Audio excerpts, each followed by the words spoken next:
Welcome back. MLC ఎన్నికల ప్రచారంలో CM Revanth Reddy దూసుకుపోతున్నారు. నిన్న జరిగిన వరుస మీటింగ్లలో ఆయన బీఆర్ఎస్, బీజేపీపై తీవ్ర స్థాయిలో ఆరోపణలు చేశారు. ఫోన్ ట్యాపింగ్ కేసులో సూత్రధారులు ప్రభాకర్ రావు, శ్రవణ్ రావులను కేంద్ర హోంశాఖ సహాయ మంత్రి బండి సంజయ్ దాచిపెట్టారని మండిపడ్డారు. వారిని దేశానికి రప్పించాలని కేంద్రానికి లేఖ రాస్తే పట్టించుకోని సంజయ్ ఇక్కడేమో కేసీఆర్, కేటీఆర్లను ఎందుకు అరెస్టు చేయడం లేదని తమపై ఆరోపణలు చేస్తున్నారని అన్నారు. అమెరికాలో దాక్కున్న వాళ్లను దేశానికి రప్పిస్తే 24 గంటల్లోనే అరెస్టు చేసి జైల్లో వేస్తామంటూ రేవంత్ రెడ్డి సంచలన వ్యాఖ్యలు చేశారు. రూపంలో కేంద్రానికి మనం ₹1 చెల్లిస్తే కేంద్రం తిరిగి 42 పైసలు మనకిస్తుంది. అదే బీహార్ ₹1 చెల్లిస్తే ₹7.06 బీహార్కి ఇస్తారు. ఉత్తరప్రదేశ్ ₹1 చెల్లిస్తే ₹3.5 ఉత్తరప్రదేశ్కి ఇస్తారు.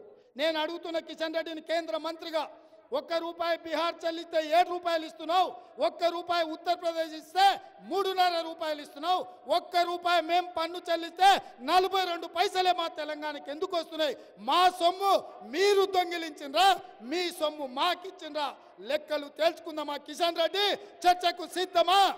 బీహార్, ఉత్తరప్రదేశ్కి అన్ని నిధులు ఎందుకు?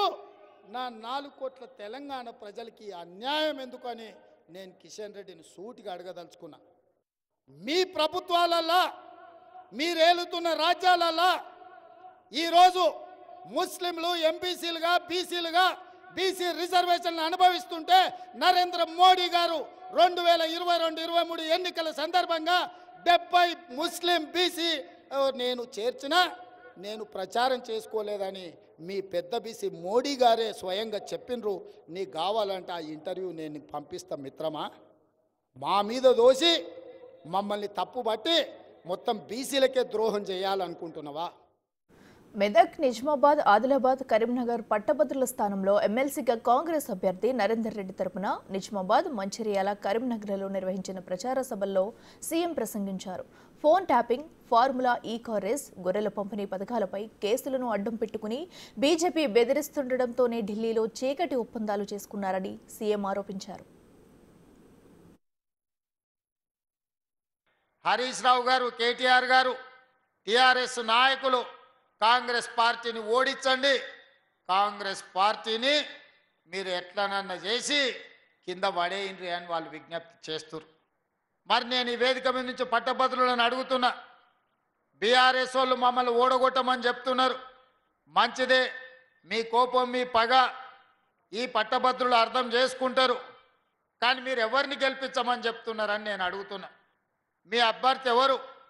మీ అభిమానులు కానీ, మీ పార్టీ నాయకులు కానీ ఎవరికి ఓటేస్తారు?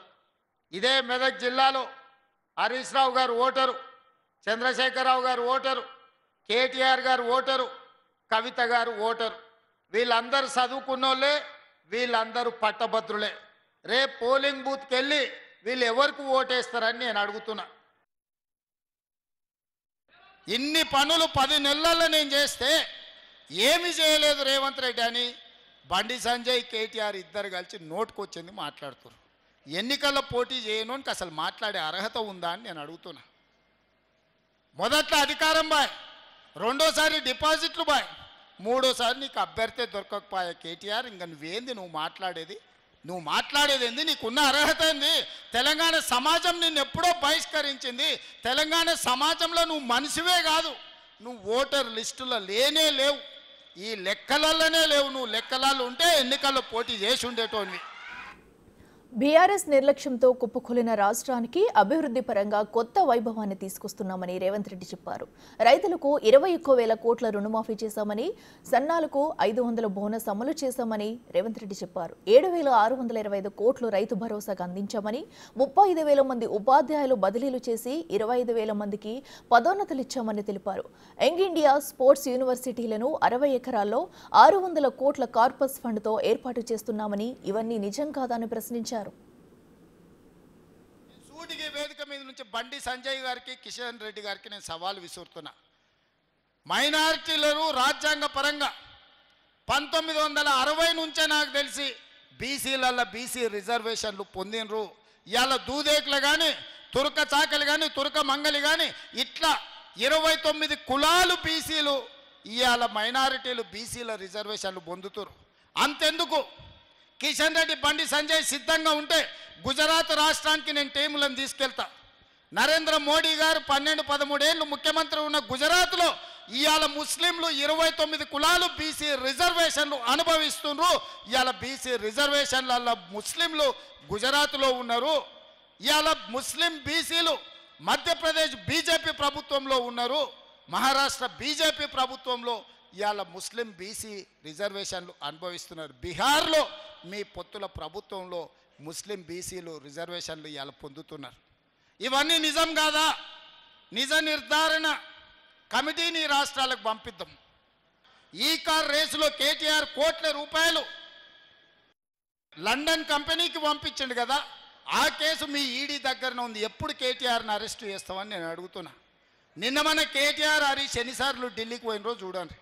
వాళ్ళ ప్రభుత్వం ఉన్నప్పుడు ఎప్పుడు పోలే, కేంద్ర ప్రభుత్వాన్ని ఏం అడగలే. ఇవాళ ప్రభుత్వం మనం ఉంది, ఇవాళ ఆలువై బీజేపీలను కలిసి కాగితాలు ఇస్తున్నారు మా రాష్ట్రానికి నిధులు ఇవ్వండి అని. గింత అర్థం కాదా ఆయన? ఓ కాగితం చూపించి ఓ మాట మాట్లాడుకొని వచ్చి ఇవన్నీ ఏషాలు అర్థం అవుతలేదా? ఇవాళ ఒప్పందంలో భాగంగానే బీజేపీల కాళ్ళు పట్టుకోవడానికి, బీజేపీలు వీళ్ళని కాపాడడానికి ఇద్దరు కలిసి సీకట్లో మాట్లాడుకొని మన నిఘా అధికారులు ఇవి బయట పెడతారని చెప్పి ఉత్తగానే కాగితాలు ఇచ్చినట్టు ఫోటో దిగుతుండు. కాంగ్రెస్ ప్రభుత్వ పథకాలు అమలవుతున్నాయని అనుకుంటే తమ పార్టీ అభ్యర్థులకు ఓటేయాలని, లేదని భావిస్తే ఎవరికైనా ఓట్లేసుకోండంటూ రేవంత్ రెడ్డి పిలుపునిచ్చారు.